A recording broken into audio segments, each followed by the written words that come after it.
Hello everyone, it's Tamaru here. Nice semua Tamaru di sini. So, yeah, today I'm going to talk about tabletop role-playing game and what is Tamaru no Fantasy, which is the project that I'm working on right now. I'm going to use Malay and English because that's the language that I'm really fluent of. Okay, so hari ni aku akan cakap sikit pasal apa itu tabletop role-play game atau TTRPG dan apa tu Tamaru no Fantasy, projek yang aku tengah buat sekarang ni lah. Okay, so to start off, we start with what is TTRPG. TTRPG is actually stand for tabletop role-playing game, which is it was a bit different from the normal role-playing game that we all used to play. Especially kids nowadays doesn't really know what is TTRPG. Back then it was so popular, but I think now it's more popular to more senior kind of guy. So the difference between the role RPG and TTRPG is TTRPG is a game where you need to use pen and paper to play it, and you need to have a lot of friends together or a lot of people together, and then you control your character by using speech. Yes, using speech or text instead of just using computer system, or should I say using controller. We don't use controller here, instead we use speech or text to control our character. Okay, so I'm going to translate in bahasa.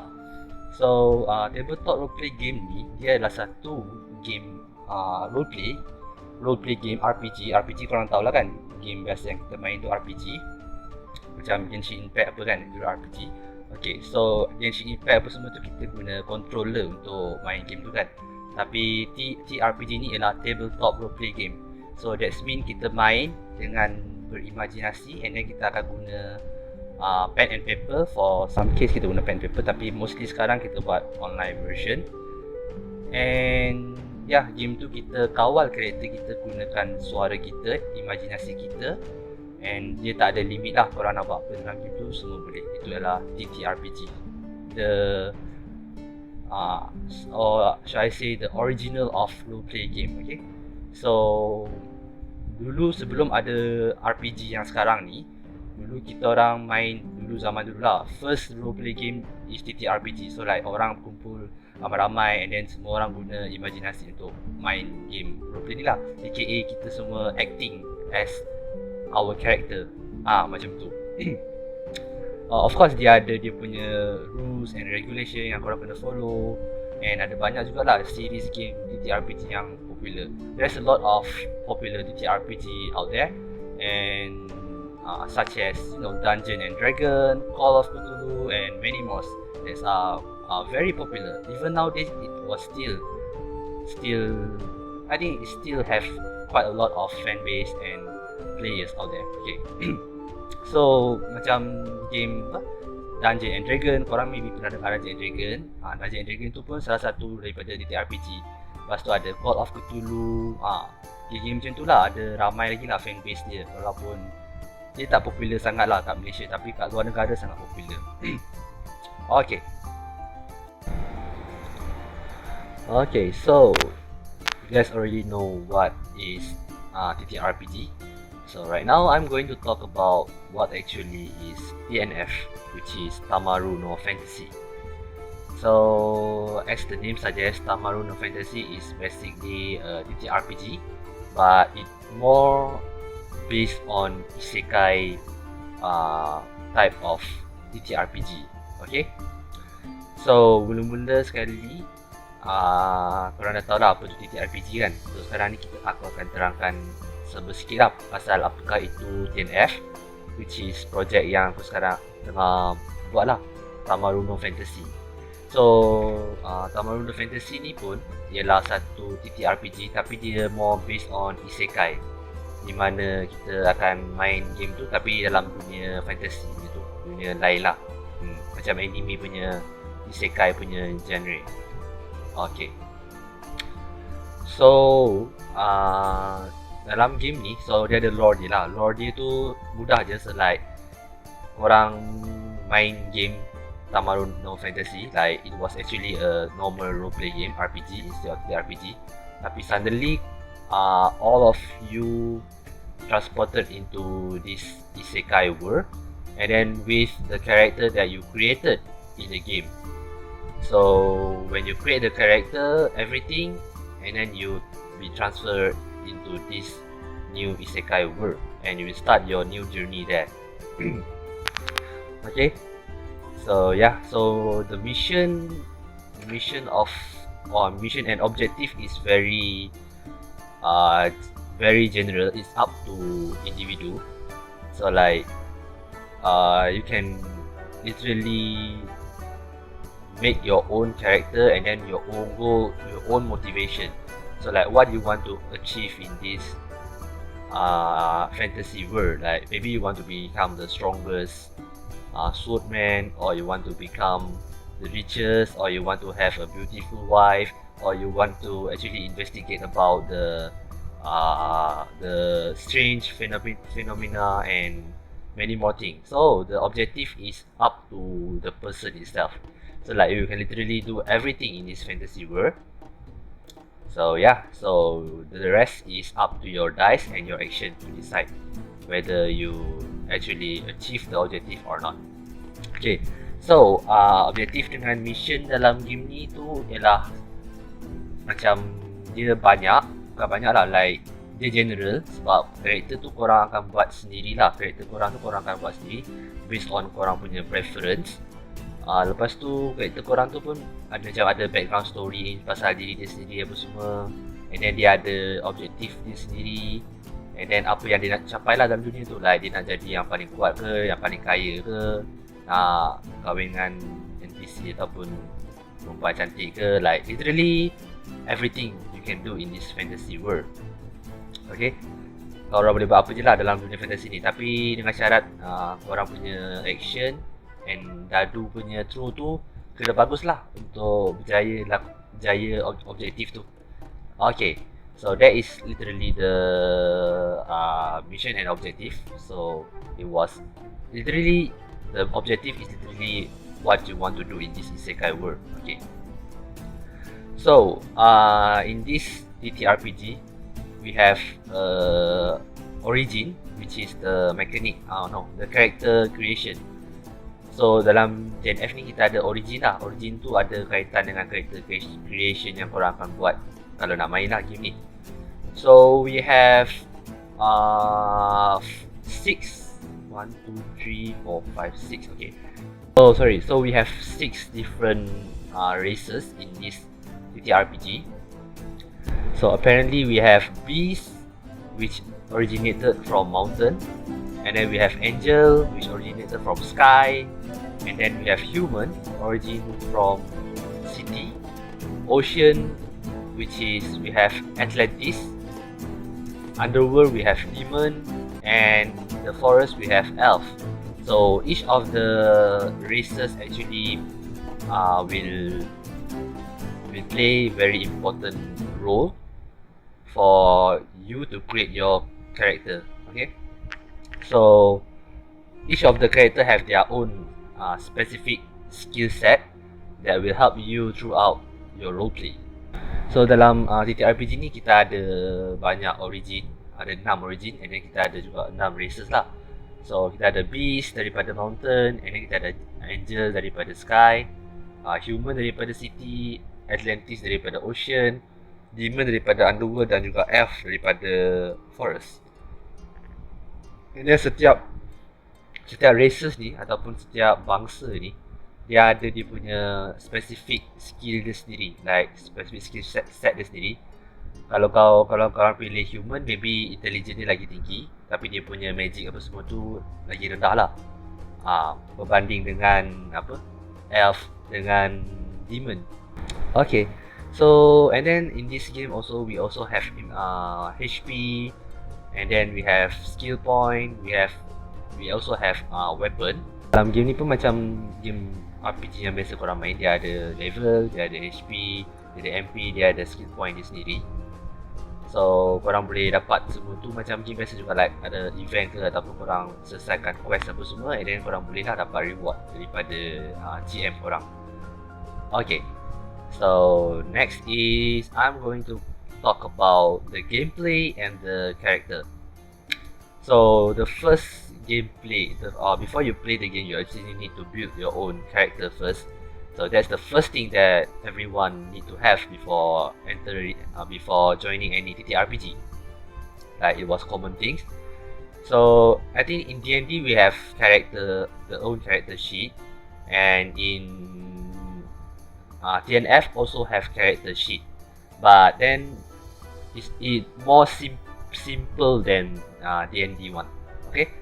So first, sebelum korang roleplay, korang mesti kena ada karakter korang. So like benda tu benda paling basic lah.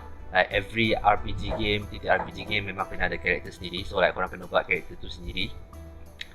So like kalau main game D&D, dia ada karakter sheet dia, which is kalau tak biasa mungkin complicated. Tapi dalam TNF ni karakter sheet dia senang je. Like sangat senang. Dia based on races apa yang korang pilih. So yeah. So let's me continue with the races and the special kit that each races have. So first, I'm going to explain about human. So human, from the description, is human races have the most advanced in technology, and they also have high intelligence. And then human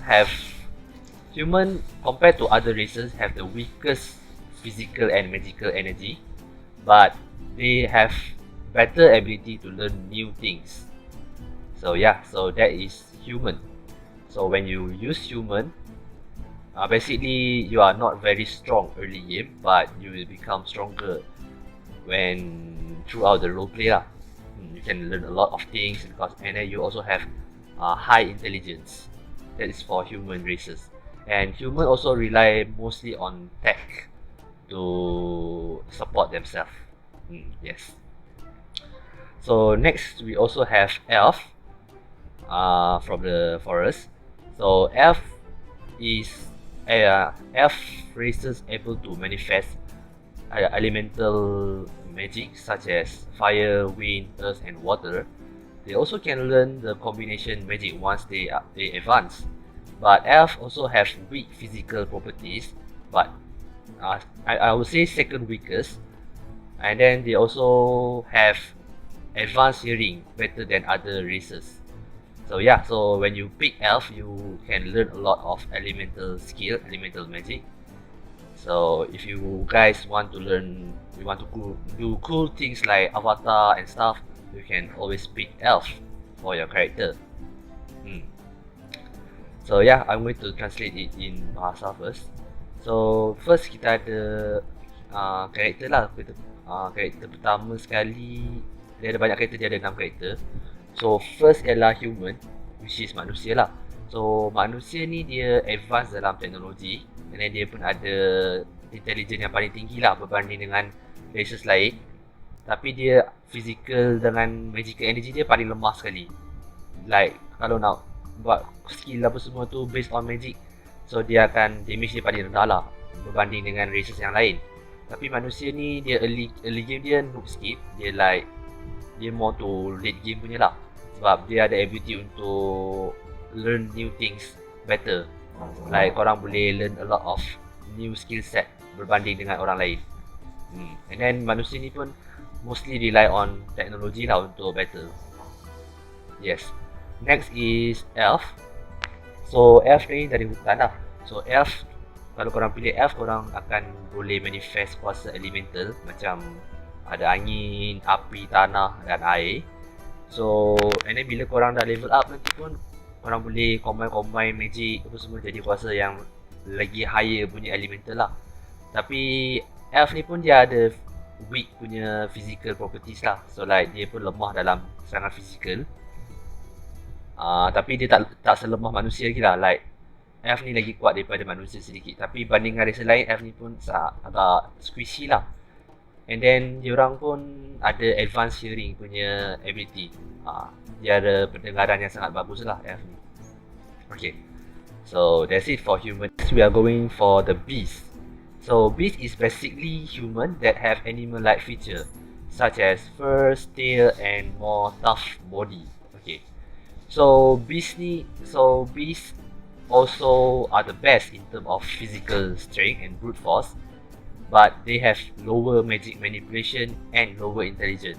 Okay, so beasts have a lot of come in many subspecies, and then each species also will provide you with unique ability and unique skill set. So like if you want to be a cat girl, or you want to be a Spider-Man, or you want to be something animal and human-like characteristic, you want to choose beast. Yes, so based on the animal that you choose, you also will have the special unique ability from that animal. So example, if you choose spider, so literally you become same thing like Spider-Man. Yeah, something like that. So it was very cool races. But in terms of intelligence, they are lowest. They have lowest intelligence. So like they will learn new skill a lot later than other races. So next we go to the Atlantis. So Atlantis basically same like beast, but instead of living on the ground, Atlantis basically living like beasts, but they are living in the water. So and then they also have characteristic of aquatic animal. Okay, so like mermaid or squid girl or what shark boy, something like that. So if you want to become aquatic like animal features, so you want to go for the Atlantis. So Atlantis have very good in hydros energy manipulation, so they can manipulate water very well, and then they can use it for their defense and offense, and also commonly use the hydros energy for healing. Yes, but Atlantis also very weak. They are weak to dryness and fire. Yes, and then special thing about Atlantis is they actually can communicate with other monster, which can make them one of the best tamers in the TNF world. So if you want to become something like Pokemon Master or Digimon Master, you want to tame your monster and become more stronger, I think you want to go with Atlantis, because they are good in interacting with monster and making them their own pet, and then you can battle with the monster alongside with your monster. Yes. So yeah, I'm going to translate it. So okay, seterusnya kita ada beast. So beast ni basically macam manusia juga, tapi dia ada karakteristik macam haiwan. Dia ada bulu, ada telinga, and then dia ada body dia pun lagi tough. So beast ni dia paling power lah in term of serangan fizikal, tapi dia orang ada agak low dalam nak buat magic, and then dia orang magic dia orang sangat low, and then dia orang pun paling low sekali dalam intelligence dia orang. Yes, and then beast ni dia ada banyak subspecies, like ada monkey, ada kuda, ada cicak apa semua. So setiap subspecies tu akan bagi korang lagi different unique ability lah. So like apa yang haiwan tu boleh buat, based on haiwan apa yang korang pilih, korang akan ada haiwan tu punya ability. So kalau korang pilih labah-labah, korang akan jadi macam Spider-Man lah. So yeah, so it was very cool punya ability lah untuk ada. So selepas daripada beast, kita ada Atlantis. Atlantis tu basically sama je macam beast, tapi dia ialah haiwan dalam air, aquatic punya animal lah. So macam manusia ikan, manusia sotong, manusia ketam, manusia yang ada macam jerung.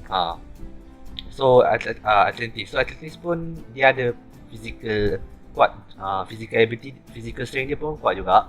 Tapi and then satu lagi special pasal Atlantis ni, dia boleh kawal kuasa hydros lah, kuasa air, like dia boleh kawal air untuk jadikan defense dia ataupun attack dia. And then juga boleh kawal air untuk healing punya properties. Yes, dia orang sangat OP lah antara yang banyak benda dia orang boleh buat. Tapi dia orang ada kelemahan. So kelemahan dia orang ialah dia orang tak boleh expose to dia orang tak boleh terdedah dengan cuaca yang agak panas, and then boleh keringkan kulit dia orang. So bila tempat tu lagi panas and then lagi kering, bila dia orang sendiri lagi kering, dia orang akan lagi lemah. Itu je kelemahan dia orang. And then atletisme ada satu yang paling unik dia ialah dia boleh communicate dengan monster lain. Like dia boleh bercakap dengan haiwan, bukan haiwan, boleh cakap dengan monster-monster lain.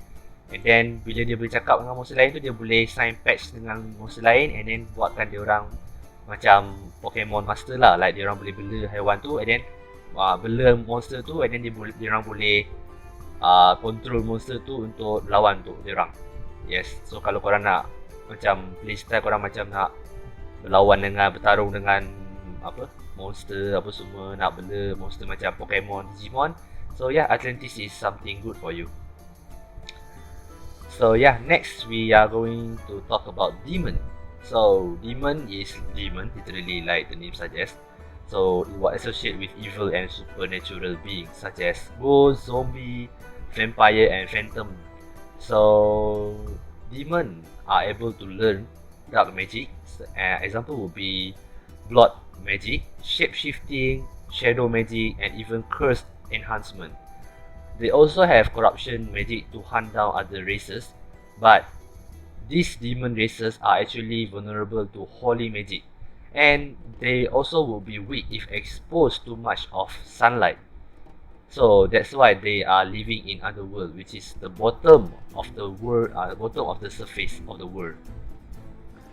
So yeah, so that basically is demon. So you want to be edgy kid, you want to go for demon. Very strong, very powerful, but weak to holy energy and very weak to sunlight. Yeah. So and then the last one, of course, I will talk about angel. So angel is literally opposite of demon. So a holy being that live on the sky. They all also have wing, and the more wing they have, the higher the status they are. Okay. So angel have abilities to learn one of the most OP magic, which is the weather magic. So if you are angel, you have high potential to be able to control weather, like very OP, like storm, rain, cloud and stuff like that. So yeah, they can do that. And then they also have they can access to holy magic, which is the magic that the demon fear of. Yes, such as they can do healing magic, reflect magic and nullification magic.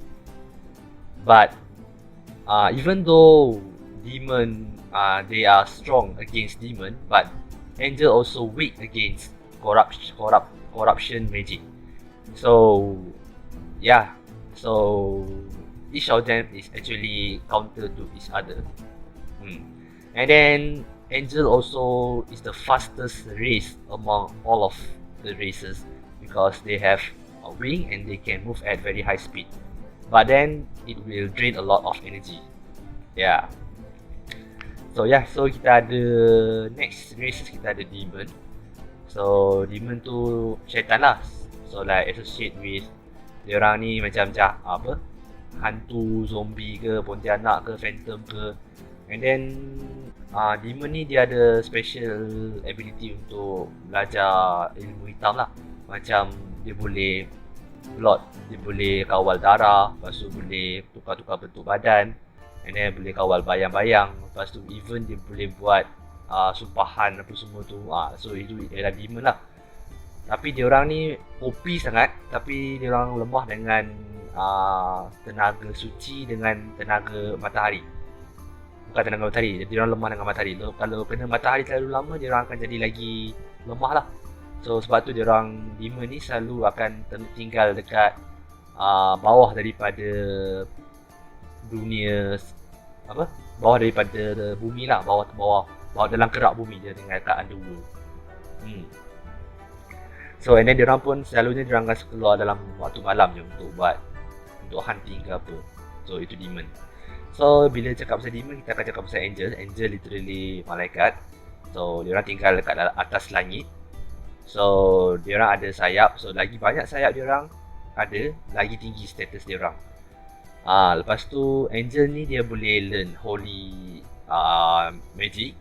Holy magic tu counterpart from the dark magic lah. So dia boleh heal magic, dia boleh reflect, dia boleh nullify magic, and then dia ada juga kuasa untuk debuff punya magic. And then di angel ni pun dia ada kuasa yang OP, iaitu dia boleh belajar kuasa weather lah. Dia boleh kawal cuaca. Ada kuasa untuk kawal cuaca. Kalau korang dah level tinggi, boleh kawal cuaca. Yes. Tapi diorang, walaupun diorang OP, tapi diorang pun, kelemahan diorang pun sama macam angel, sama macam demon. So like diorang akan lemah dengan corruption punya magic, dan juga diorang akan lemah dalam keadaan gelap. Tapi dalam banyak-banyak races, angel ialah races yang paling laju sekali sebab diorang ada sayap. So like diorang boleh bergerak dengan sangat pantas. Lepas tu, tapi diorang akan drain banyak energy lah kalau korang instantly using the movement speed ability. So yeah. So I think that's all for the races, I guess. I already covered up all the 6 races. So now it's up to you, whichever races that you want to choose, yeah, you can choose. So yeah, so of course in this game we also have different classes, such as we have bruiser, marksman, assassin, mage, and tank. So actually there's a lot more races. There's a lot more classes. So it's up to you. You also can suggest to the GM whatever races that you want to be, and then if it was acceptable, then the GM may consider your opinion, regardless. Okay. So and then of course we have, like I said just now, we already have weaponry and stuff like that, drop item, just like normal TTRPG game, but more isekai version. Okay. So dalam game ni pun kita ada kelas lah, macam ada tank, ada mage, apa semua tu. So and then kalau yang tak ada dalam description pun, kalau korang nak jadi something macam yang tak ada dalam description lah, kalau korang nak katakan korang nak jadi politician, korang boleh suggest benda tu dekat GM, and GM akan figure lah, tengok kalau benda tu boleh diterima, dia akan terima cadangan korang. So like there's unlimited classes that you can be, and there are a lot of job that you can be, you can do in this fantasy world. So yeah, so just now I already talked about character and character creation and stuff. Now I'm going to talk about the gameplay.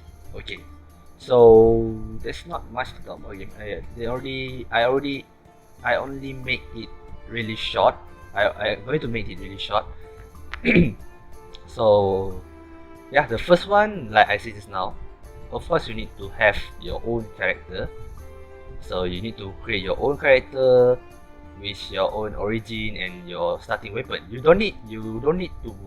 If you can draw, then it's better. But if you cannot draw, you can just describe it by text and stuff, like, you know, your character have this buff like body, and then have green eye, have silver color hair, and carry a large sword. Wearing a slipper. You can just describe it. You don't need to draw it. But of course, if you can draw it, it's better lah. So yeah. So you need to have character. So that is the first rules to the first gameplay, the first rule for the gameplay. And then second, you also need to have a Discord. So yeah, we are going to play. We usually play in Discord lah, this game.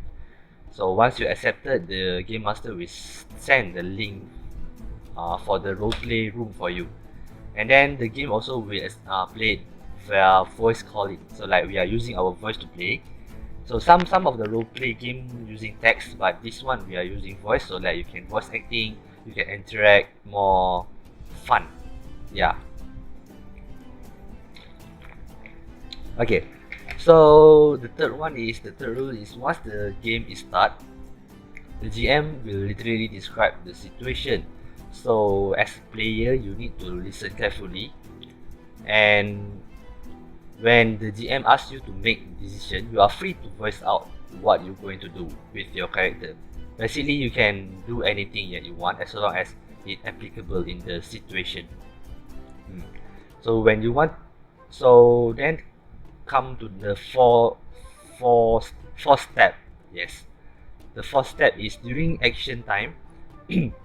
So when you want to do some action, you need to roll the dice in the Discord to determine the outcome of the action. So the rule is very simple. Usually you will need to roll for D20, which is 20 side of the dice, and then when the number of the dice is larger than 10, meaning more than half, your action will be success, and if it less, then your action will be fail. So example, I will say I want to hit someone with my sword, so I will roll for the D20 dice. So let's say I get 13. So my attack actually hit the opponent. Yes, and the opponent actually take a lot of damage from the attack. But let's say if I roll 20 and then I get 5 or 6, so that means my roll is under 10. So that means I will probably miss the attack, and then maybe hit the ground or hit the air and stuff like that. Or maybe the opponent can exploit it and block my weapon, my sword or something like that. So yeah, so you want to get more than 10 to make your action success. Okay. So yeah, so the greater number that you roll, so the more powerful success that you have. So like, let's say if you actually roll and then you get 20, so 20 is the most highest value. So when you get 20, the GM actually will give you some extra bonus stuff to do. Like maybe you have a critical strike, and then maybe you can roll one more. You can have extra roll turn, something like that. So yeah, and of course when you get the lowest possible outcome, then you need to expect your character to have the most terrible luck through the game. Yeah, when you get 1, maybe let's say your sword will actually break because you hit it wrongly. Your stance is actually pretty bad, that you make your sword broke, and then you don't have any weapon to use because you actually roll 1. So like, that is the most terrible outcome that you want, that someone will face if you roll the one digit. So yeah, so that basically how we play the game, and of course we have a lot of more mechanic, but that one is the basic thing that you need to know. So it was quite simple. If you want to do something, you need to make sure your dice is more than 10. So that's it. Yeah. And then step number 5. Let's say if your character died, because you have HP and MP, right? So you can actually revive back your character, but with your friend help. But then it will cost a lot of things. It will either cost their level or stuff, or your friend will actually die for you, something like that. Yeah, revive feature is actually, we have revive feature in this game, but it will cost a lot. So but then if you don't want to cost anything, you can just forget about it and you just make new character and start a new journey. So yeah, so and then the last one, the 6th step. So imagination is the key of this game. So just have fun and don't be toxic. Whatever you don't understand, you can just ask the GM directly, which is you can ask me directly. So yeah, so I'm going to translate it in bahasa. So ini ialah gameplay dia lah. So dia ada 6 step. And then first step ialah korang kena ada karakter korang dulu. Korang kena ada karakter korang, macam tadi aku dah explain pasal races and stuff. So like korang boleh tengok lah korang nak pilih races apa, korang nak jadi apa, and then korang boleh buat karakter sendiri, and ada background story sendiri apa semua, itu ikut suka korang. Lepas tu pasal karakter tu, kalau korang boleh lukis, bagus, korang boleh lukis karakter korang, describe senang nak describe. Tapi kalau korang tak pandai lukis pun tak apa, korang just boleh describe dengan verbally je. Describe dengan perkataan pun dah mencukupi. Like korang boleh cakap rambut dia warna hitam, mata dia merah, lepas tu badan dia kurus, and then mata dia macam tak cukup tidur, lepas tu dia ada pedang katana ke apa ke, dia pakai slipper, something like that. Korang boleh describe dengan perkataan. As long as orang lain semua boleh tahu korang punya karakter tu, get the idea korang punya karakter tu macam mana, so it's fine. So nombor 2 ialah kita orang selalu roleplay dekat dalam Discord. So lah korang perlukan Discord lah. Lepas tu bila korang berjaya accepted, GM tu akan send, GM which is aku akan send link untuk korang pergi ke roleplay punya room lah. And then kita roleplay ni akan execute, roleplay ni akan bermain secara voice calling. Yes, kita akan roleplay dengan voice calling instead of, sebab ada roleplay yang jenis text punya, tapi untuk TTRPG TNF kita orang guna prefer to voice call lah untuk lagi faham konteks, and then lagi senang, lagi cepat proses tu jadi. And then korang pun boleh voice acting as character korang, and you know akan lagi seronok lah kalau voice calling ni.